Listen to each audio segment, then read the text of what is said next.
Welcome to Reformers Bookshop's Enjoying Jesus Book Club, where we consider chapters from Enjoying Jesus by Tim Chester.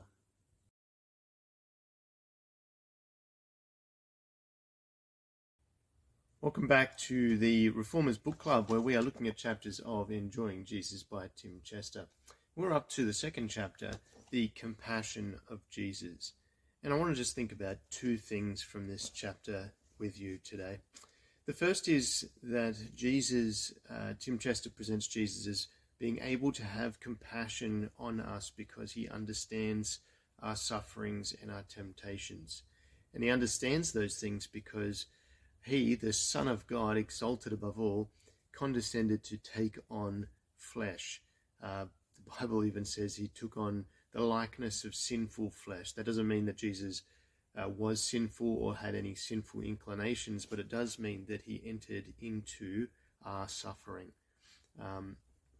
And Tim Chester points out in this chapter that means that Jesus can truly be a sympathetic high priest. He's not so far from us that he can't relate, that he can't empathize or sympathize with our difficulties. Whatever you're going through, Jesus knows the kinds of things that sinful people like you and me in a cursed world like the one that we live in experience. And he can sympathize with us. And Tim points at a couple of things to illustrate that I just love to think about.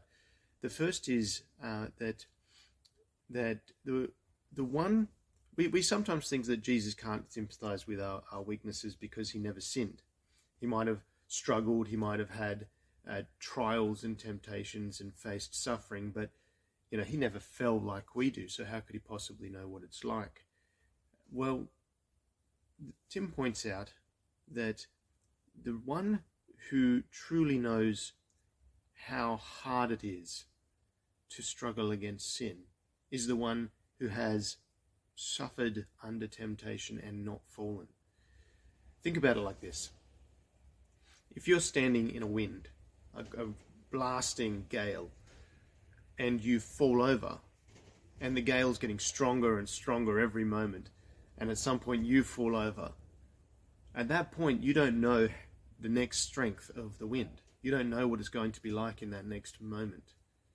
The only person who knows the strength of the hurricane is the person who stands and withstands it the entire time, because he goes through the entire length of the hurricane and he feels it at its peak, at its strongest, as it's built and built and built. That's what Jesus is like with sin and temptation and difficulty. He has struggled through it to the point where he never fell. And that means that he knows temptation far better than you or I. Think about those times that you're tempted. Think about the stress that's put on you as you seek to resist temptation. And think about how it all goes away when you give in. And now remember that Jesus went through that and never fell. And he comes to you and he says, I want to help you if you're one of his, if you're coming to him for help. Now the second aspect of that to consider is the fact that Jesus never endured these things through his divine nature. Now, what do I mean by that? Well, Tim Chester is very careful to point out, and he's relying on many other people. I'll read to you someone else in a moment who speaks about this. But he's careful to point out that Jesus never cheated. As he quotes Rory Shiner and uses that phrase. Jesus never cheated. When God the Son took on flesh, something extraordinary happened. And there's no way I could possibly delve the depths of that mystery here. But what happened was God the Son actually took on humanity. He didn't become a pseudo-man, a fake man, a shell of a man with God dwelling inside. He became a real man.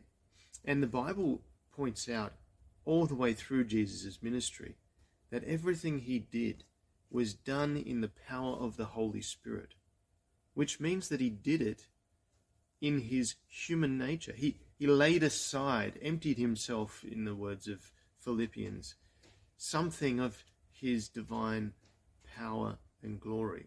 It's not that he ceased being God, but he laid it aside and he lived as a genuine, true, last Adam. He never cheated. It wasn't some like hack where he let his divinity do everything for him. In fact, Mark Jones points out, and if you want a deeper exploration into this concept, you can go and read Christ's Companion, chapter 7, in Knowing Christ. This is a small section of it. According to the scriptural evidence, the Holy Spirit was Christ's inseparable companion during his earthly ministry.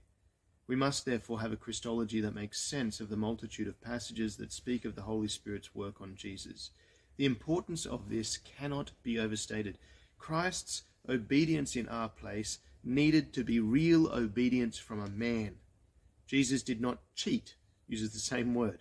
Jesus did not cheat by relying on his own divine nature when he acted as the second Adam. Rather, by receiving and depending upon the Holy Spirit, Christ was fully dependent upon his Father. The NIV translation of Philippians 2:6 regarding Jesus says, "Who, being in very nature God, did not consider equality with God something to be used for his own advantage." It fits perfectly with this model of understanding the relation between Christ and the Spirit. Jesus did not exploit his deity in life or ministry, and that only serves to heighten our appreciation for what he did as the last Adam in dependence upon the Spirit. And Tim Chester points out, in Enjoying Jesus, that means that we who, when we trust in Jesus Christ, receive the Holy Spirit, we are given the same power that Jesus had. Now, that doesn't mean that we are going to live in sinless perfection forevermore, but it does mean that Jesus is compassionate toward us in our sin, so much so that he sends his Spirit, who gave him the power to resist temptation in this world. Now, that's worthy of meditation and contemplation and prayer and thanksgiving and seeking to see that lived out in our life.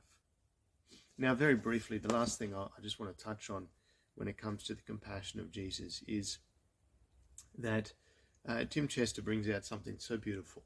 There's been a bit of discussion around the book Gentle and Lowly, I think, in terms of this emphasis that Dane Ortland, leaning on Thomas Goodwin, points out about Jesus' compassion toward us while we are sinners.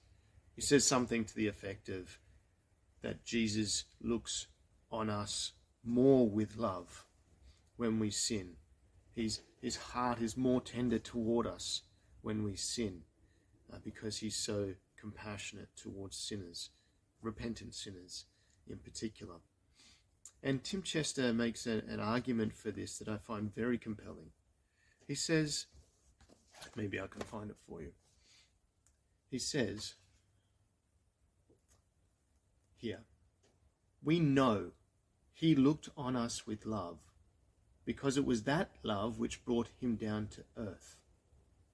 His incarnation is proof of his love. And he's talking about his love for us while we are sinners. His incarnation is proof of his love. Jesus saw us in our sin, in our plight. He rolled up his sleeves, as it were, and he got stuck in. And what was the attitude of Jesus when he saw people in their sin while he was on earth? The answer is love. We know he loved us because he went to the cross. The cross is the proof of his love. He saw our plight and he took that plight on himself in our place. So what is Jesus' attitude now when he sees his people in their sin? And the answer is that it hasn't changed. It's still love. It's compassion. Jesus is the sort of God. Our God is the sort of God who sees his people struggling in their sin suffering before they've made any movement toward him whatsoever, and he comes to their aid.